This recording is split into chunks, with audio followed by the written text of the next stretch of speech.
I hope these running backs is sitting homeless right now. Okay, not really homeless, but if you get what I'm saying, they could get with a team, man. I'm telling you that a lot of these players, these undrafted, I mean not undrafted, but these free agents like Dalvin Cook and Ezekiel Elliott and these guys and Kareem Hunt, these guys need a home, man.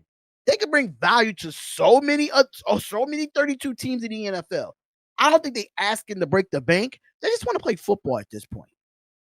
Yeah, no, for sure. And I mean, I will say this at some point, like, and again, this is just me. If I'm one of them running backs, I got my agent calling every team, Every team. three 3.5 mil, 3.5 million 1 year contract. That's what I'm looking for. Or we can do a multiple year contract. Like I mean, you're gonna sit at home and not get paid, or you gonna go out there and you're gonna make some money. I'm sorry. Facts. If it's me, I'm gonna make some money. Now, don't get it twisted.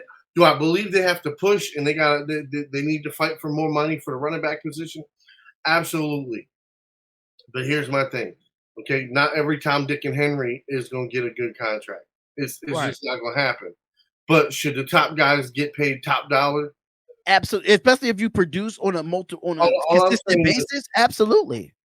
when you're looking at skill players, okay, wide receivers, tight ends, running backs, and then you have your fullbacks. All right. Hmm. Those are your playmaking guys. Okay.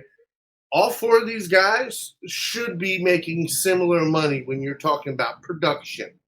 If you're talking about equal to production, then yeah.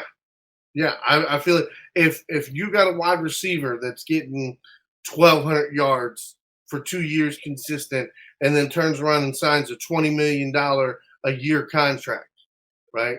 Then you turn around, you got a running back that's averaged same amount of yards but rushing. Right. This guy turns around, he gets offered a $16 million contract. What the fuck? Like how is it not even kind of on the same level? You're talking millions off, not Yeah. 1 million, not 2 million, but millions. That's what I'm not understanding. I mean, the simple fact is like, don't get me wrong. Like offensive linemen and defensive linemen fought for a while to get any type To of get what they got. Yep. yeah, no, like don't get it twisted. But the whole thing is, there's more offensive linemen in the NFL that are being underpaid than any position. And that's more my biased opinion, but still, there's a lot of guys that block for years without even sniffing a new contract. Like, what's your contract you came in on?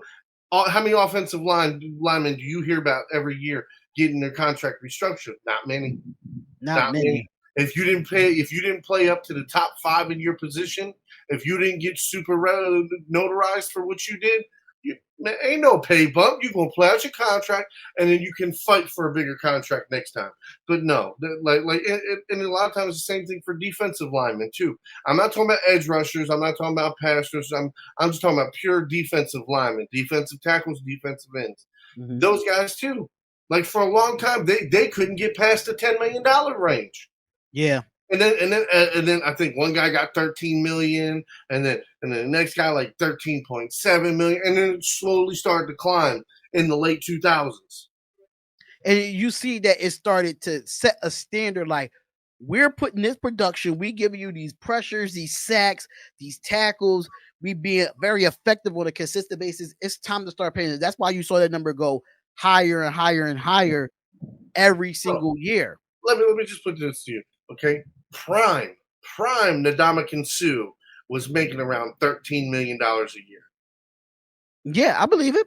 You know what I mean? His first few years after his second contract, and then it just slowly built from there. But that's what I'm saying. In today's game, imagine having Nadama Kinsu for 3 years at like fucking $16 million.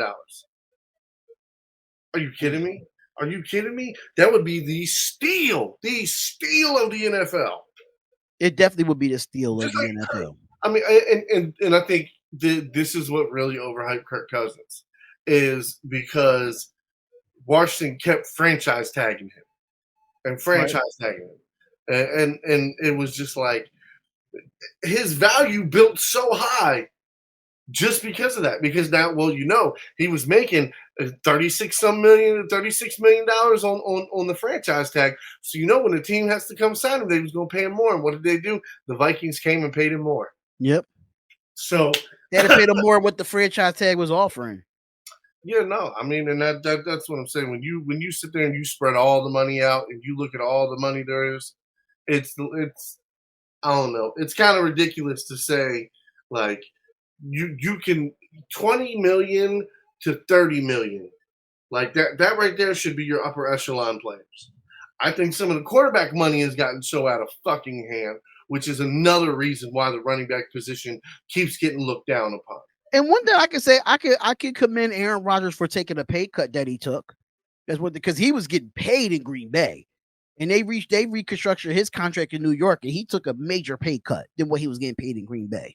Okay, so but on that note, you realize, okay, and I like as soon as they signed that restructuring, they handed that man a check, okay, with a lot of fucking zeros on it. All right, my man. No. He's not on the books for that money anymore.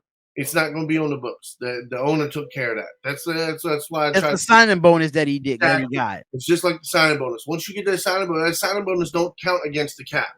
Your salary is what counts against that cap. True.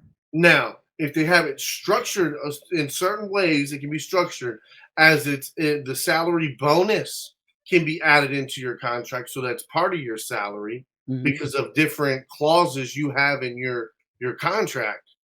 But you know what I mean? That's like a handful of guys on each team. That's not the majority of the contracts. Okay, I get it.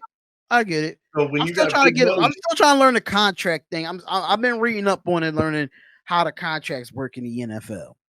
yeah, I mean, so listen, if you want to learn that, I would honestly, you start with one position at a time. You pick a position, you go through, you read the contracts. I mean, that's how I learned it. Like because at first I thought, okay, I read all the quarterback contracts, so I got an understanding of it. And contract pops up. Fucking what was it? I'm trying to think who it was. It was Joe Thomas. Joe Thomas, left tackle. Okay. He got re-signed to the big contract with Cleveland, right? So I go in there thinking it's going to be structured similar. It's structured completely different. Completely different. Yeah. And then so I was like, okay. So then I looked at a few others. Then I started digging into some of the Ravens one, and it was like I wound up looking at Corey Redding. He used to be a defensive right Yeah, end. I remember him. Yep. Yeah. So I started looking at his contract. His contract was full of clauses. Like he had to meet X, Y, and Z. His weight had to be this. He had to be able to do this physically. He had to be able to take X amount of reps in practice. Like he had to do all of these things to get his full salary. And that had nothing to do with a bonus.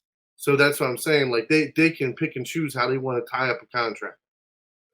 Interesting. Very interesting, honestly.